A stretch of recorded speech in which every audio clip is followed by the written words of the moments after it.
Hello, everyone, and welcome to tonight's live stream. Tonight we are on Richard and Stephanie's balcony, where we're going to be watching the afternoon sun. Stephanie's going to be playing a few relaxing pieces on the harp for us, and we're going to be discussing our future plans. So, without further ado, here's Stephanie on the harp.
Well, thank you very much, Stephanie. That was a really, really beautiful performance.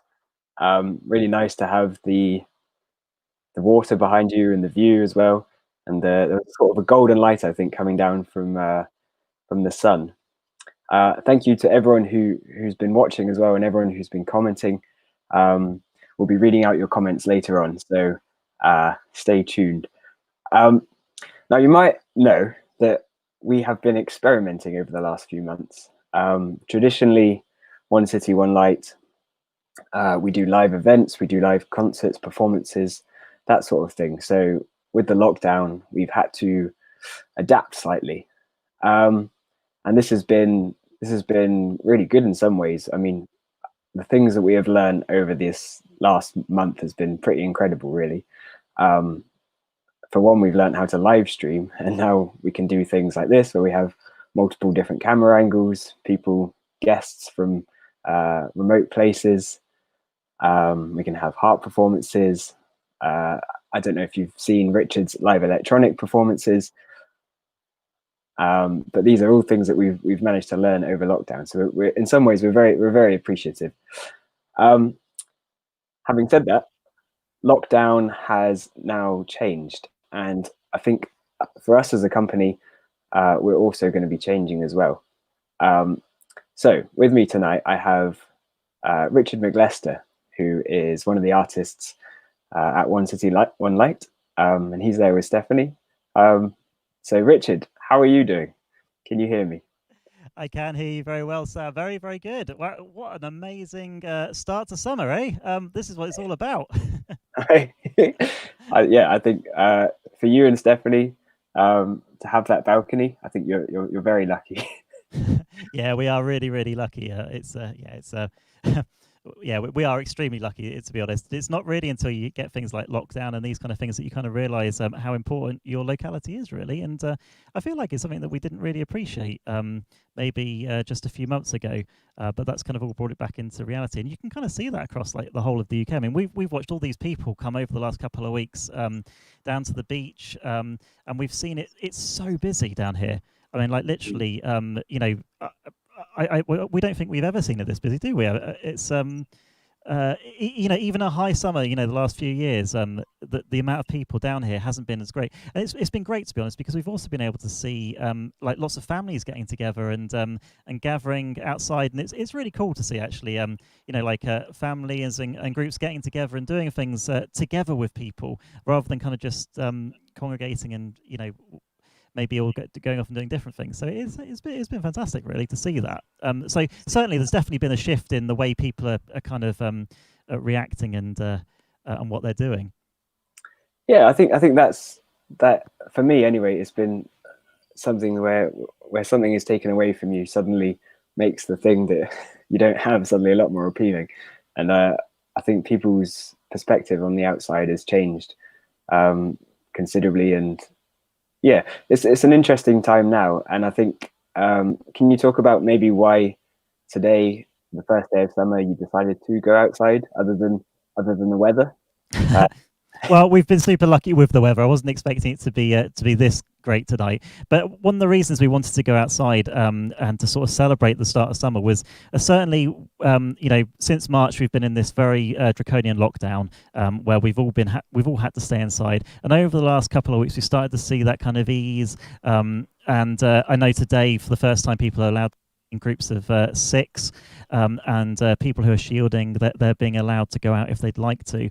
So we're kind of in this sort of like weird sort of semi-status, semi-lockdown where we're not, it's not back to normal by any stretch of the imagination. We're still in like alert level 4 because of the pandemic, but certainly we're no longer confined to our homes as we were, and it kind of puts us in this sort of bit of a quandary, I think, as artists. I know, Stephanie, we've found this a little bit, haven't we? Because it's no longer about uh, you know, uh, experimenting what you've got just on your own. You feel like all of a sudden you're starting to be able to reconnect a little bit with people, but we're not yet sure what that means and how that's going to work. So it's being creative and seeing how that journey is going to unfold over the next month or couple of months. I think maybe I can ask Stephanie this. So we've had the pleasure of seeing your live harp performances over the last few months.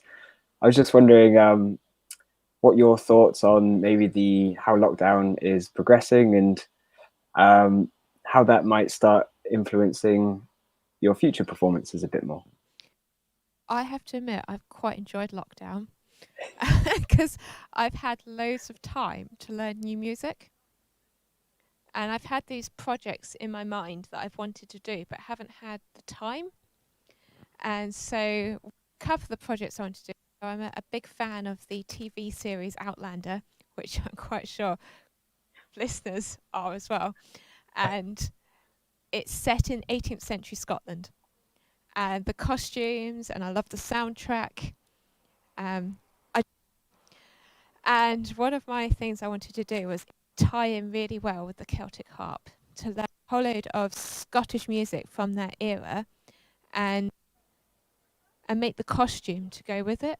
And out of lockdown, I take that round to places where I would normally perform, like museums and places like that. Cars would be. And the other project I've wanted to do was I wanted to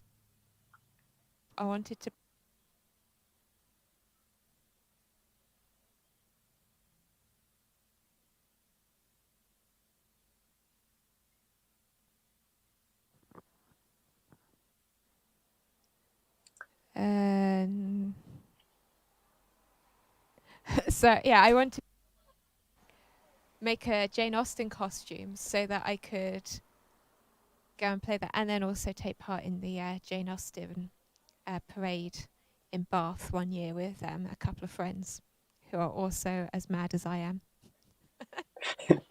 What is the Jane Austen parade, and what do you have to do to qualify? Well, you have to pay. you have to pay, and you have to dress up in the costumes of the era, and just walk around Bath. It sounds great. And then there's a whole like festival, so there's like talks and concerts and things. It looks really great, and I haven't had the chance to go, and I don't think this September it'll be on, which is a shame, but I'd like to do that. And the other thing I've had the chance in lockdown to do is to do a whole load of videos of me playing the pieces that I teach the harp to my pupils. And so I did all these videos, and I was like, right, how do I get them on a web page? And Richard was like, you need to learn CSS. You need to learn how to program up a website. So I have spent the last 8 weeks doing an online course on it, and I'm actually, out of everything, I'm actually enjoying that the most. Strangely enough. It's kind of got a logic to it that just makes sense. So actually, yeah, I'm really enjoying it, and I'm going to have the best website out of everyone at the end of this.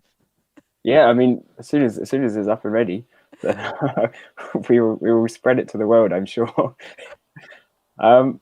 Richard, or maybe I could. I mean, Ashley, I'd love to ask a bit more about the differences between sort of coding and the parts of the brain that engages, and say musical performances as well. I know Richard, you're both a coder and a musical performer as well. So maybe you could touch on some of the differences there.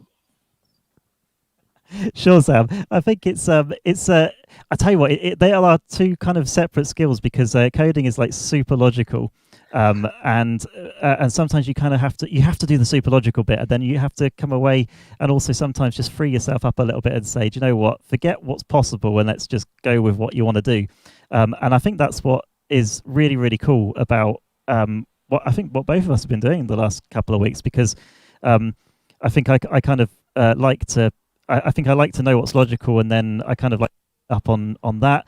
But at the same time, hasn't been really possible over the last few weeks to kind of take that approach, because you've got to try new things and you've got to go open your possibilities. So for me, lockdown's been about sort of going back to the drawing board and really thinking, well, this is the current situation. This is the moment in time that we're in. What can I do, and how can I adapt what I've been doing to that? And that's why you've seen sort of the ambient electronica coming out over the last few weeks, where I've kind of really stripped it back and gone back to that. And where Stephanie, I think you're super creative in your outlook, and you've been like, I want to do this, and I'm thinking, well, do you know what? The only person that's going to help you is going to be me. So I can't keep up with you. So I sort of said to Stephanie, well, do you know what? Why don't you come on the other side of the fence and have a look and see what the other part of the world's like on that side, and see that. And so Stephanie's been working hard at that. So they are kind of two like separate heads that you have to put on, and you kind of go into zones, as it were. So some weeks you might be in a coding zone, and some weeks you might be in a super creative zone. Or that's how I find I am. Yeah, I think it's good to be able to jump between these things. I think definitely for the brain to be able to bounce around a bit is probably fairly healthy. Speaking of learning new things, though, Richard, you've obviously been experimenting with more electronic live looping performances. I was wondering, with the new situation and how you see things going forward, maybe what kind of plans you have artistically, what you'd like to do with this new space and how you'd like to reach people. Yeah, sure, of course. I mean, when we kind of came into lockdown, I think it was fair to say that we were thinking in terms of projects that are really big, and all the projects I've done over the last 5 years have been big projects. They've kind of involved a lot of people, and you're not really thinking so much about yourself. You're kind of thinking how to involve people in them. And lockdown's kind of turned that on its head and said, well, actually, you can't really involve people that much. You can. So what's it going to be about you? And I found that, I'll be honest, I found that quite difficult. And so the ambient electronica sets that I've done have kind of given me the space to kind of go back to myself and say, what do I want to do, and what can I learn? And I'll be honest that, I spent a huge amount of time sort of looking at it and learning what the different options are and how it fits in. And I still don't think I'm there. It's still a journey that I want to carry on. And so definitely over the next few weeks, I'm going to carry on experimenting. I think if you look back at those sessions, you won't really find a tangible thread between them. Each one is probably a little bit different, I think, in itself, and there are great moments in some of them and not so great moments, I would argue, as well. They're definitely like on the edge, kind of experimental. They weren't designed as sessions that you kind of sit there and listen and go, that's the perfect session. So that they were about pushing it and learning for me. I've just obviously done it in front of a live audience on the internet. Which is another new thing. I mean, that's new, isn't it? I mean, normally you kind of go away for a few weeks, you practice, and you come back. Well, lockdown hasn't really doesn't really afford you the time to do that. You've kind of got to push yourself and keep in touch with people. So, but I think as we go through the next, well, certainly through June. I mean, like I said, you can see that people are already thinking outside of that, and indoors is never going to really be enough for people, I think. So it's for me, the challenge is going to be, how do I link what I've been learning over the last few weeks and kind of start to take that outside and engage and make it relevant, really. And I don't quite know how I'm going to do that, but certainly one of the things that we've been thinking about is getting the drone out again, and making a program called Flight, which will be about highlighting maybe different parts of our local natural area, and you can see how beautiful it is. So we're going to sort of pick different times of the day and create little reflections around that, and then introduce the live music and some live ambient music underneath that to kind of give people a different perspective on the world. Because I'm also keenly aware that there are lots of people that can't get out anymore. It's not everybody goes back out and everybody's back to normal. There are still lots of people who can't make it out for whatever reason. So certainly one of the things we want to keep focused on is giving people the ability to get outside and to enjoy the freedoms that we have access to down here. So that's certainly, Flight is certainly something that we're going to be looking at over the next few weeks and promoting on the live stream. Oh, brilliant. I mean, we will be posting more about Flight as that develops as well. Stephanie, I know that you, we spoke last week about the inspiration for some of your works and how often it's these moments of stillness. You were talking about how you were sat on the shore of Brownsea Island and the very, very sort of gentle waves were just sort of lapping up and creating this sort of soft tinkling sound, like maybe glass bottles or something. You said something like that.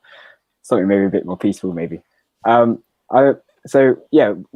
talked about the importance of the outside world and how it influenced your work in that way. I'm just wondering how you feel about performing outside in itself, and whether you're maybe looking to do a bit more of that in the future.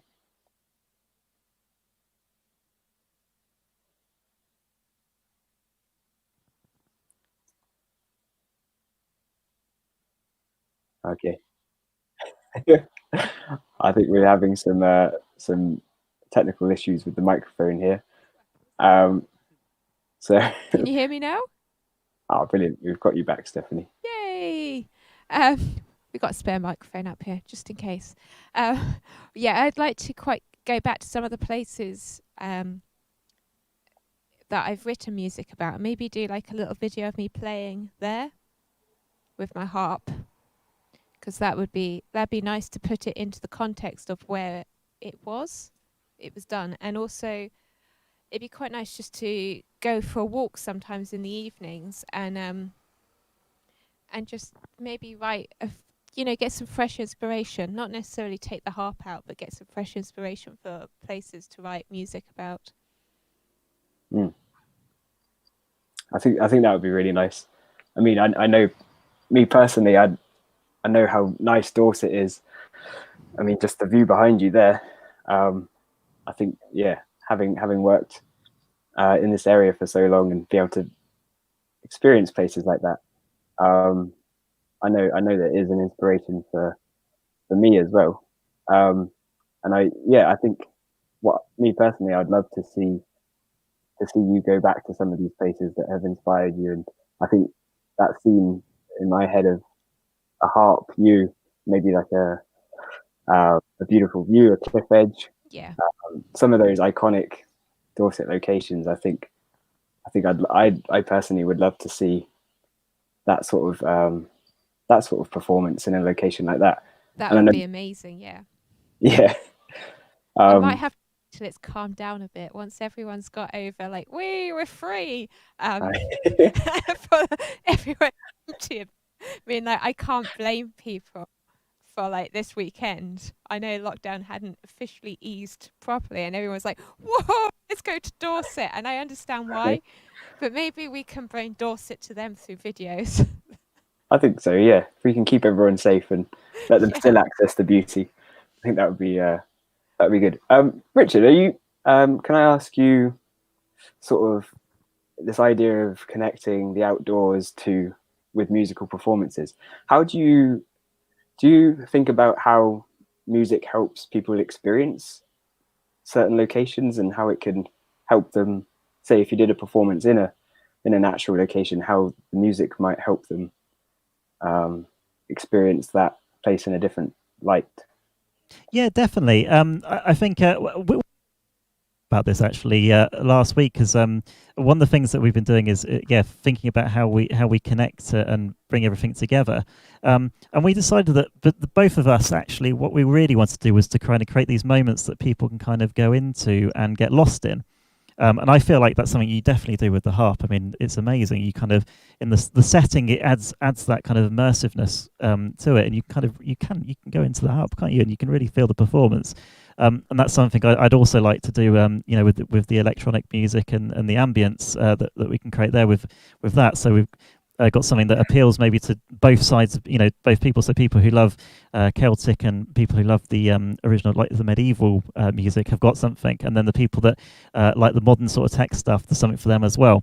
So it's how we connect that. Together.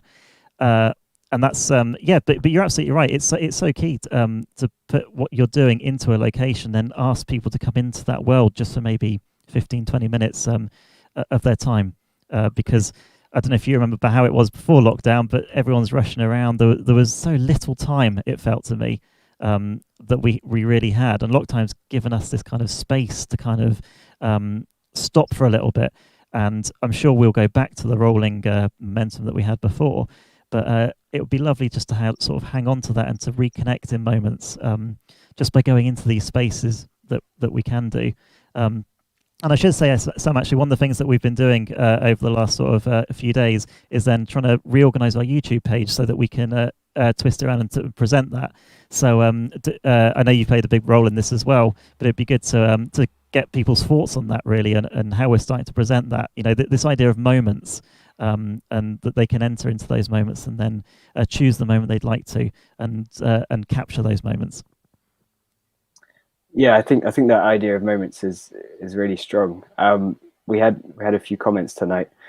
So Tracy Dagley, she she commented, she says, "I've been transported to Poole," and gorgeous light and music. And we also had a comment from Chris Yetner Van Dyke, who says, "Watching from Alexandria, VA, USA. The soothing music is much appreciated after the difficult night last night here in the US. Music is so healing."